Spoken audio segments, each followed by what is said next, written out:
Welcome, welcome again. So tell us a little bit about your center and what you do. And Hello? Yeah, is that good?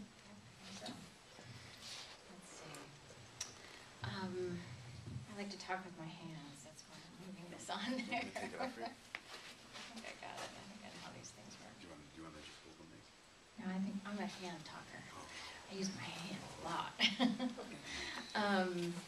My name is Sheevaun, and let's see, we were going to talk about the alchemy of meditation, huh? So I ended up starting out my life as a computer programmer, and very left brain, good thing it was, or else I'd be pretty ethereal. But I ended up in the pharmaceutical industry and got sick, misdiagnosed, and my doctor says, you have to meditate. And I was like, get this to shut up? Right! How do you get this to shut up? He said, I don't know, but you're going to have to go meditate. And I said, yeah, but I've kind of tried this off and on since I was 16, and nothing ever worked. It's always going. And he said, that's fine, you'll find something. And then he handed me 5 sheets of paper, and he said, and you need to eat like this.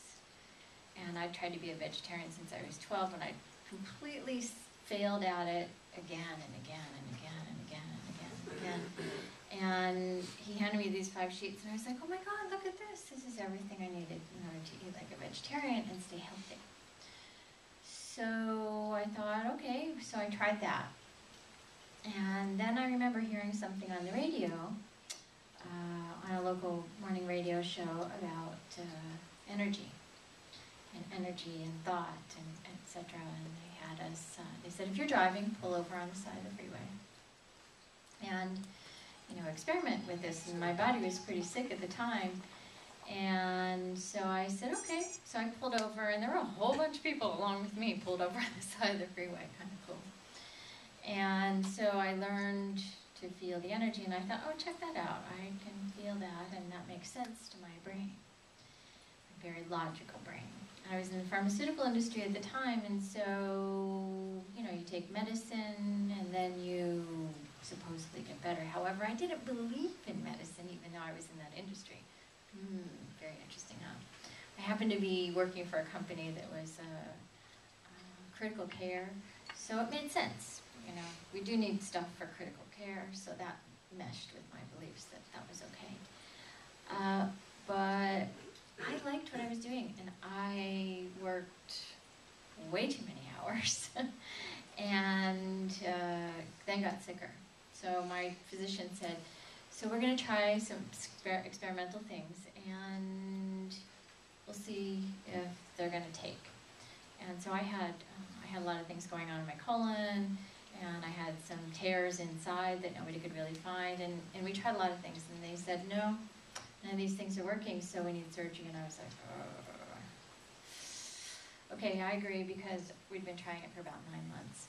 I was like, okay, that's fair. And went into surgery, and everything was fine, came out, it was like this awesome thing, and I was back on a plane within 48 hours.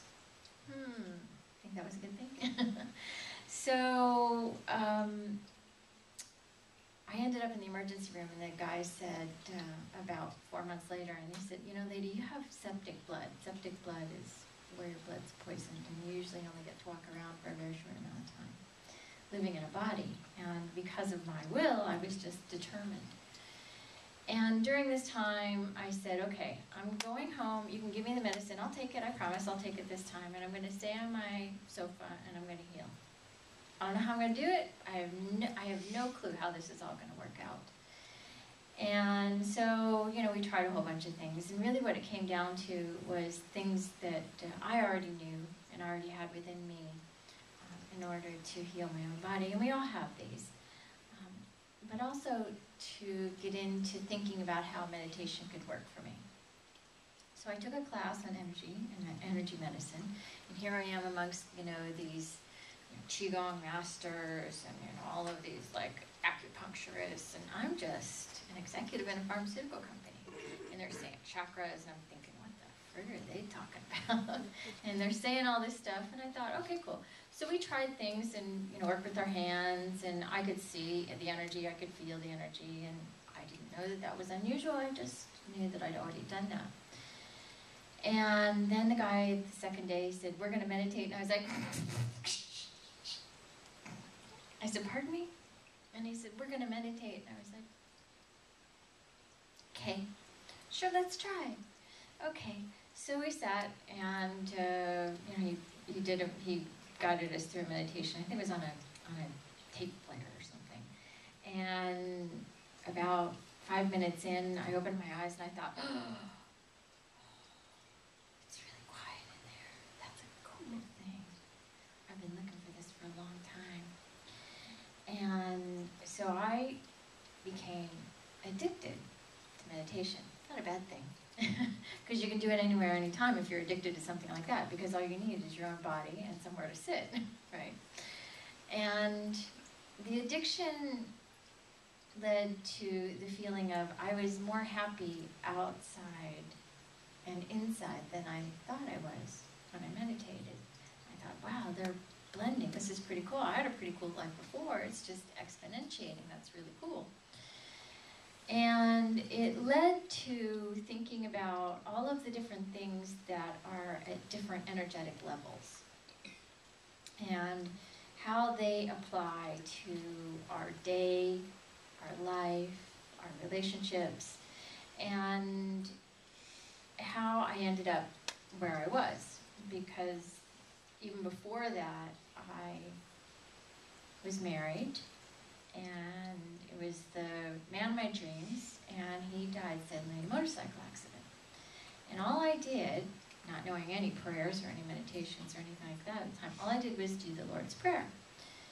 And later I find out that this prayer activates the chakras in a particular sequence and does all of these really magical healing things. And so I kind of started combining all these things when I took this energy class, and then I thought, well, I'm a business person. I can take this and give this to my salespeople. So I thought, yeah, they're going to really go for this. How are you going to talk about this? So I used all of these really scientific and technical terms. And this was, about probably about 17 years ago. And, I ended up getting them to eat different and so on and so forth, but I never talked about meditation. So what I did is I would go into our meetings that we would have in the morning, and I'd say, okay, I always sat like this, even before I started meditating. I've always sat like this. It was just never odd. So I'd go into the meeting, I'd sit in my chair, and they were all my sales staff, and I was like, how quickly can I get them to shut up, sit down, and get to the meeting without ever saying a word? Ooh, so I was kind of playing. I was just doing what I was saying, is just playing. And so a friend of mine said, that meditation that they taught you, that you taught me, and I want you to teach my meditation class. And I was like, I don't know anything about meditation. Don't make me teach. Please don't. And, I'm kind of an introvert. And she's like, no, you really have to, because I have to go away, and you need to do a month's worth of classes. And I was like, okay. So I go into the class, and I thought, well, what do I want to know, and what have I experienced with telling my salespeople about how to get quiet inside their head? And I thought, strategically, that's my word, strategically, people only have about 22 minutes in order to have their attention span really focused on something. I thought, well, if you look at strategy, attention, and I started doing all this left brain stuff, what would people be most interested in? Oh, 2 minutes. 2 minutes. What can we do in 2 minutes? So I started using some techniques with my sales folks, and I never told them I was teaching them to meditate. I never told any of them that I was teaching them to meditate. And what I started talking about were terms like, yes, well, you'll transform this from this to this, and you'll do this if you do that, and this will happen if you do this. So really what I was doing is I was teaching them alchemy. And I was teaching them in a way that was safe language for the corporate world. well, everybody has 2 minutes. I just keep teaching people 2 minutes, and then they're going to start paying attention to the fact that meditation is really going to be something transformative on so many levels, on levels that you can't even possibly ever comprehend. Now, the cool part is that I ended up getting into like all these major corporations, and I was like, well, what would I do if I were sitting there being an engineer and I'm completely burnt out, I can't stand my job, I'm probably in conflict with all the things that these people are doing out in the world and the things that I'm making, which is creating war. But what can I teach these folks that's really going to get them into their heart and really change something? And so I ended up going into all these corporations, and it always came back to this 2-minute thing.